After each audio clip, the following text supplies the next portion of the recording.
You're watching Beyond Markets. Welcome, I'm Kenneth Igbomo. On today's show, we'll do a post-mortem on Nigeria's presidential elections, and as always, you can join the conversation by using the hashtag Beyond Markets. You can also follow my Twitter handle at Kenneth Igbomo.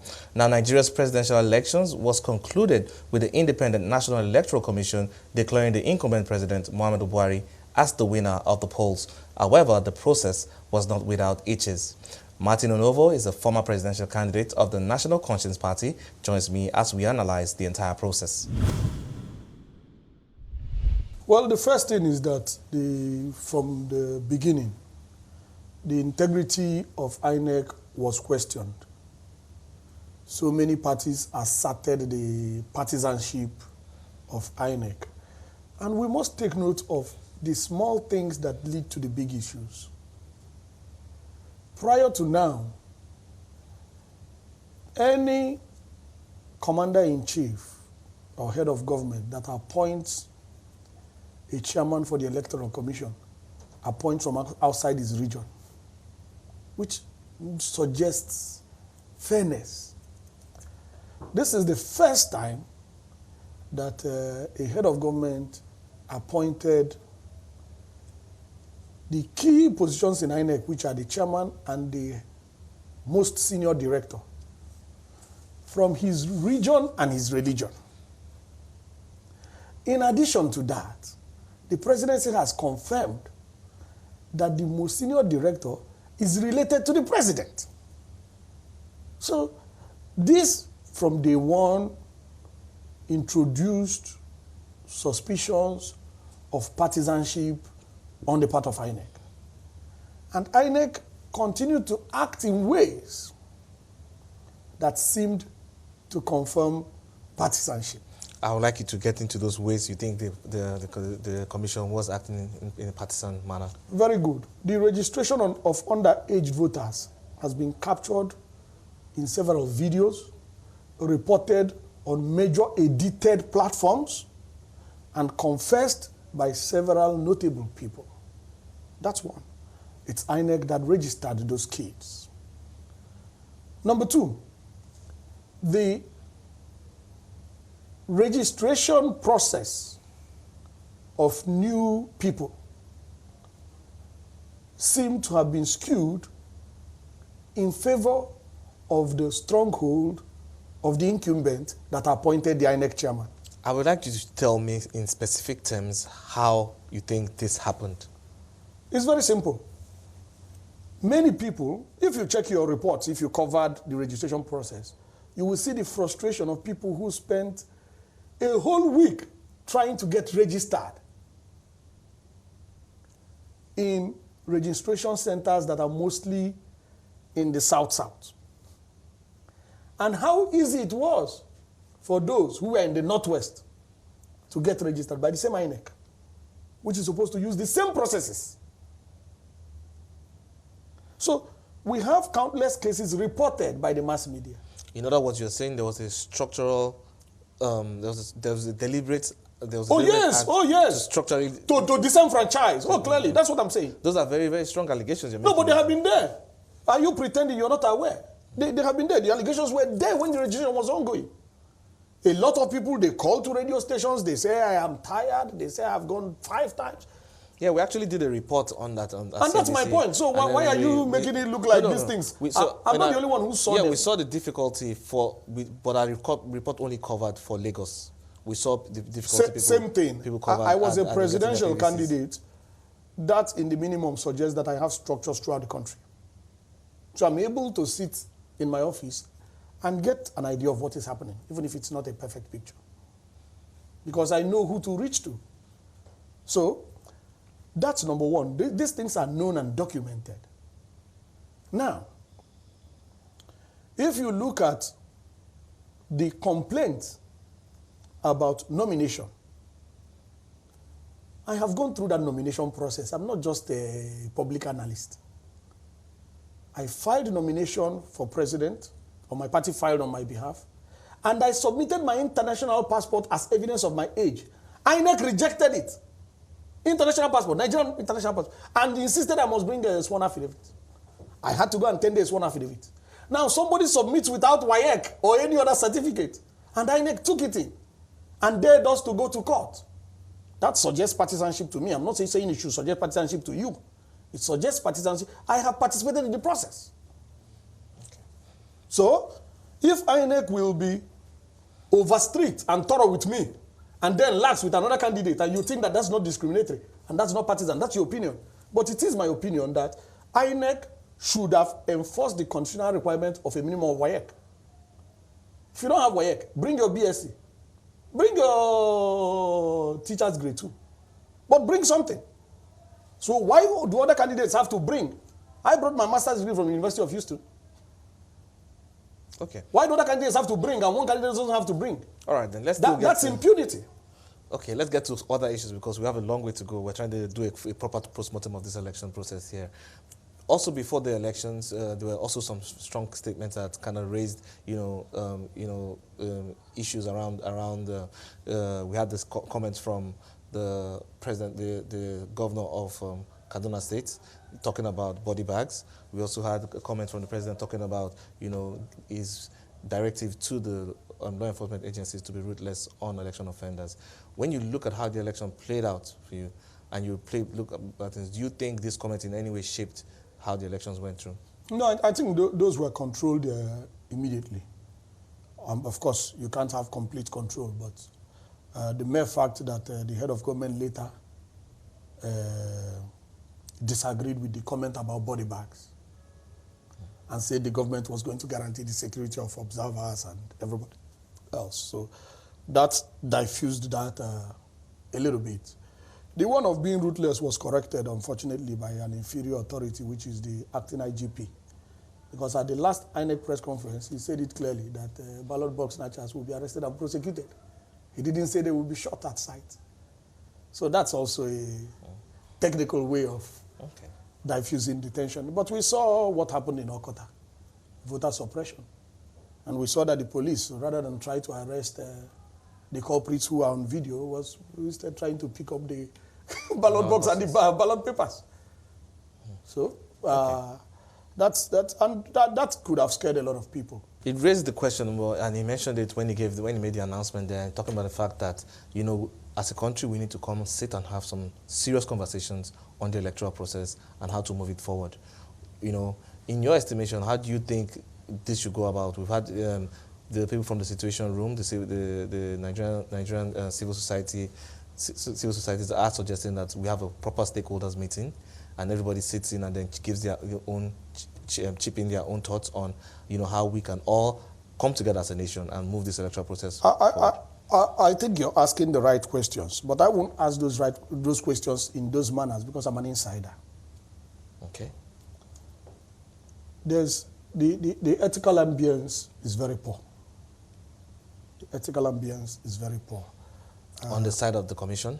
On the side of both the commission and in the entire national landscape. And that's why you have the level of corruption you have in Nigeria. The ethical ambience is very poor. Now, going back to 2015 and going through Nigerian history, we keep sitting down and talking. What is the outcome of sitting down to talk? If you looked at the rules for the election, it should be easy to validate this election. If you looked at the rules for the 2015 election, it should be easy to validate the 2015 election. But we make these rules and nobody keeps them. Our constitution gets violated and nobody is interested. And you raise it and they say, are you the only person in this country? Why don't you let us have some peace? That's not peace. That's why you have your low life expectancy. That's why you are estimated to have 140 deaths on your roads every day. If you do the wrong things, you're going to get the wrong answers. If you want to get the right answers, you must do the right things. And that's why you and I should be concerned about doing the right things. And that's why we should challenge those who do the wrong things. And not say, oh, that's how they have been doing it before. If you conduct an election, it should be verifiable. One person does not do collation, starting from the polling unit level. So INEC cannot just come and declare fictitious figures. And if INEC claims the figures are right, INEC should open itself to verification. Refusing to allow independent authorities to verify shows that you have so much to conceal, especially when your integrity has been called to question, especially when there are relationships that suggest bias, especially when your figures are being challenged and there are contrary figures showing that the people you declared, the candidate you declared the winner lost the election. You can see what happened in the market. The indications are there. The results announced by INEC cannot be scientifically verified. I dare INEC to show scientific verification. So the first thing, we have a video of an INEC collation officer saying that the military, not the police, disrupted collation in Ikwere local government. So, first error, what is military involvement? If there was an infraction, it is police business. And there are allegations of intimidation by the same military. So, it is not in the interest of the country. The country will not develop if we wish away iniquity. We need to address and correct it. And that was Martin Onovo, is the former presidential candidate of the National Conscience Party. And as we continue our analysis of Nigeria's presidential elections, still with me is Martin Onovo, is the former presidential candidate of the National Conscience Party. We've talked about the pre-election issues. We've talked about, the postponement of the election. But now I want us to get on to the election day proper. When you look at how the elections were conducted on that day, what does it speak of our democracy? Well, the first thing is that we need to understand democracy. Because everybody runs around with the word democracy. What does it really mean in theory and in practice? There are two pillars of democracy: the rule of law and the integrity of the ballot. The rule of law and the integrity of the ballot. Why should a 14-year-old not vote in Nigeria? Because the law says you vote when you're 18 and above.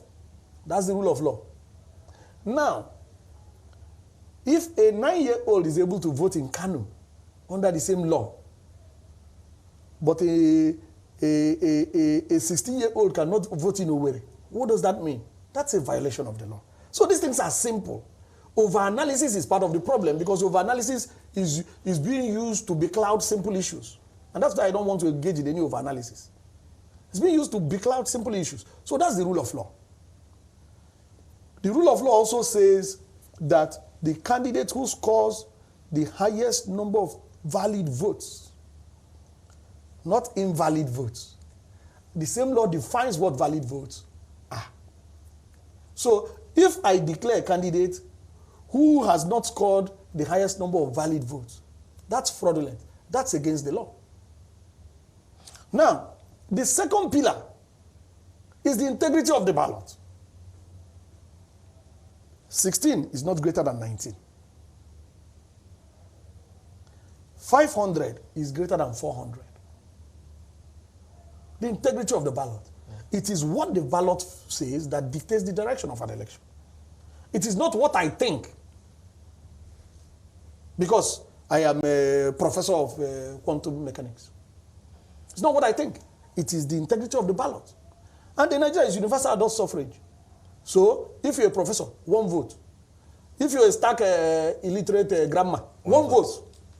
So that's what the law says. And it's the integrity of that ballot that determines the outcome of elections.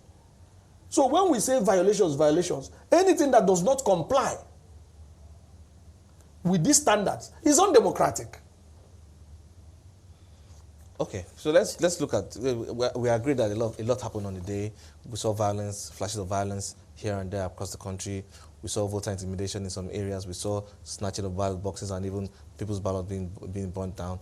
And then the Independent National Electoral Commission says they are aware of a lot of these challenges, but there are solutions within its processes to ensure that, at the end of the day, the votes of people are counted and represent the will of Nigerians.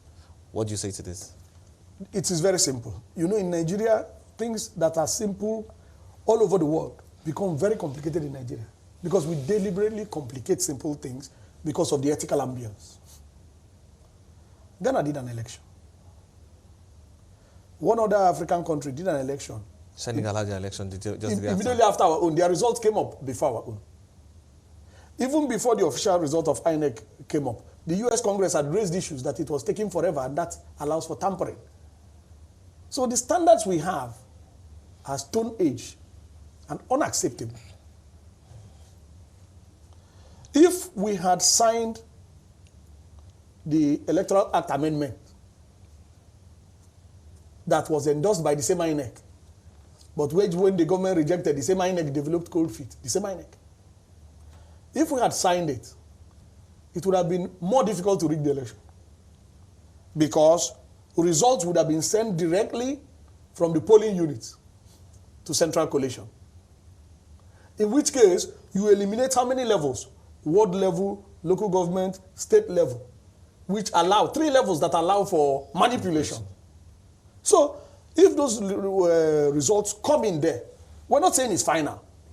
We're not saying INEC should not do its normal validation. But we're saying it gives at least a basis for validation, which was one of the things that one of the opposition parties required from INEC. Say, let us use the card readers, since that was the rule. The rule is that to vote, you must have PVC. The PVC must be authenticated by the card reader. So very simple.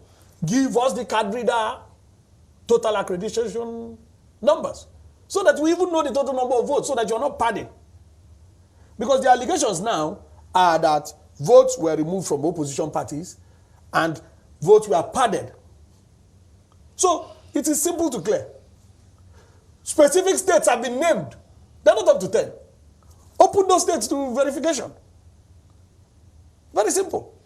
By independent parties. And then everybody will show that the majority wants General Buhari. And then we will clap for him. Okay. Interesting you mentioned the issues around the coalition process, you know, because a lot of people thought it was cumbersome. It dragged on and on and on, you know. I want to bring up the issue of the amount of presidential candidates we had in this election. It's the first time we had that number. It was mischief by the same INEC. The same INEC that the head of government called incompetent.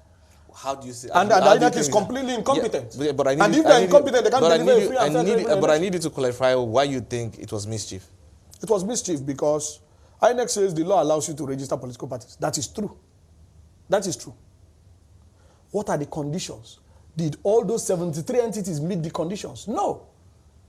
If you start registering briefcase political parties, you can have 200 million political parties because we're 200 million Nigerians. Then I have my political party, you have your own. Each individual has his own party. And that also led to increased logistic challenges, increased cost of the election. Because instead of printing a ballot paper like in 2015 with 14 parties, they had to print a ballot paper with 73 parties. That is more ink. That is more paper. So it also increased the cost. So you need to put brilliant people in position so that they can make reasonable and intelligent decisions. But he decided, and we know why. It's not published. The ulterior motive was to divide the opposition. Register as many parties as possible so that the opposition... But that's still a conspiracy theory. That's what I'm saying. That's why I said it is not published. I've admitted that it's not published. Okay.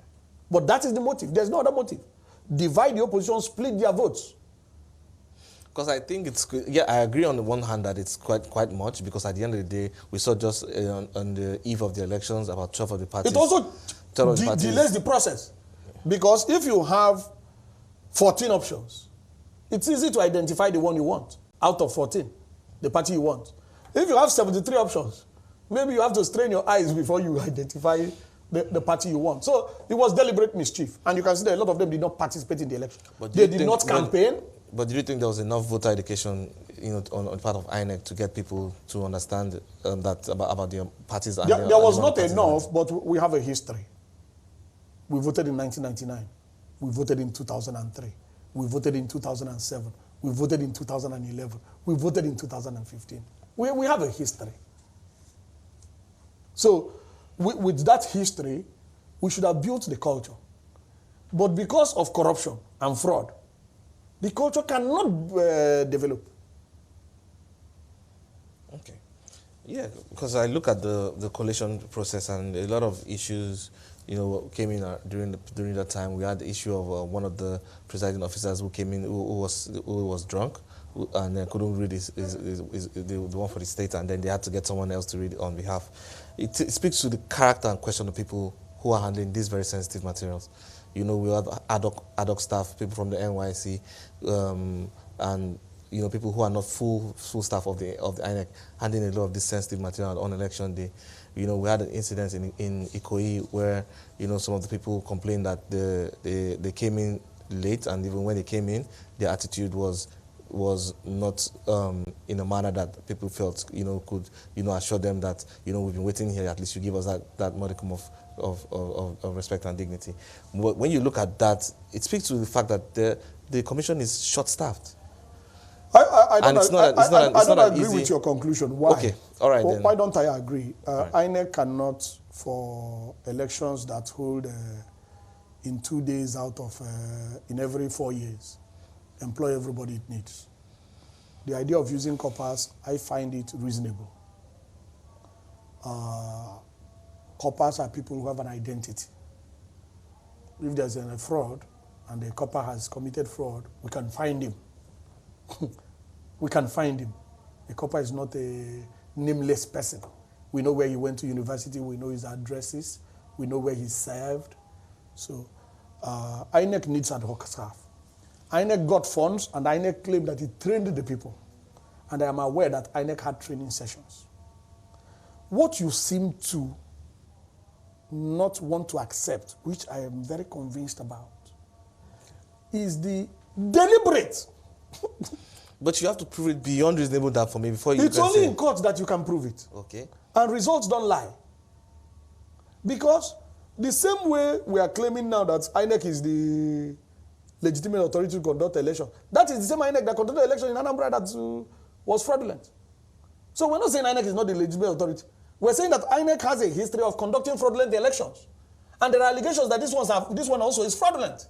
And we're saying it needs to be validated. That is the only way you will get INEC to start conducting proper elections. And that is the only way you have democracy. And that's the only way you can have the dividends of democracy. Because if I owe my ascension to power to the people, I will serve the people. If I owe my ascension to the power to a military cabal, I will serve that military cabal. Except I don't want to come back. So whether we like it or not, the only way to get the right results is to do the right things. Now there is a challenge that what we did is not right. If we're actually patriotic, we should be interested in demonstrating beyond any doubt that it is right. We should be. All right, then. And especially when we have seen figures that are prima facie, fictitious. Lagos has the highest population without question in the whole country. Without question, including housing population. Now, Lagos cast over 1 million votes, not up to 1.1 million. Smaller states cast nearly 2 million votes. Yeah, but like we mentioned, we had the issues about we're talking about scientific correlation. Yeah, no, we had issues about voter turnout. You know, a lot of people didn't come out. Yes, so why do people come out in the less populated areas and come out, especially in places where we have video evidence of underage? When you look at the way the elections were conducted, the elections were conducted, on the day we had people. For example, myself, I work in Victoria Island. On the day I was at work that day, I couldn't vote, not because I didn't want to vote, but my center was in Ikeja. You know, Allen Avenue to be precise. And so on that day, it would have meant that I would have, after work, I'd have left here, which we were live, driven all the way to Ikeja. And before too, because you have to get to the police station according to the rules before too. So for me, that was almost impossible. But I can imagine the amount of people in Lagos, for example, when you understand how the state is structured, you know, for people who had either lived at one location and have moved. Do you realize that Kaduna, Katsina, Kano, Jigawa voted higher than Lagos? Okay, if these arguments are right, how come Lagos had the highest number of registered voters? How come Lagos had the highest number of PVCs? Voter turnout in Lagos turned out to be about 20%. We are having outrageous numbers elsewhere. So, these things are inconsistent. There are scientific gaps at this level. Because I don't want to say that those who did their own parallel collation, saying that INEC collation was fraudulent. I'm not saying their own is right either. But I'm saying that we need verification. Yes, because we have scientific indications that INEC collation may not be right. And that was Martin Onovo. He's a former presidential candidate of the National Conscience Party. And that's it on Beyond Markets for today. Thank you so much for joining us. Remember, you can watch all previous episodes of Beyond Markets on our website at cnbcafrica.com, and you can stay engaged with the hashtag Beyond Markets. You can also follow me at Kenneth Igbomo. Enjoy the rest of your day.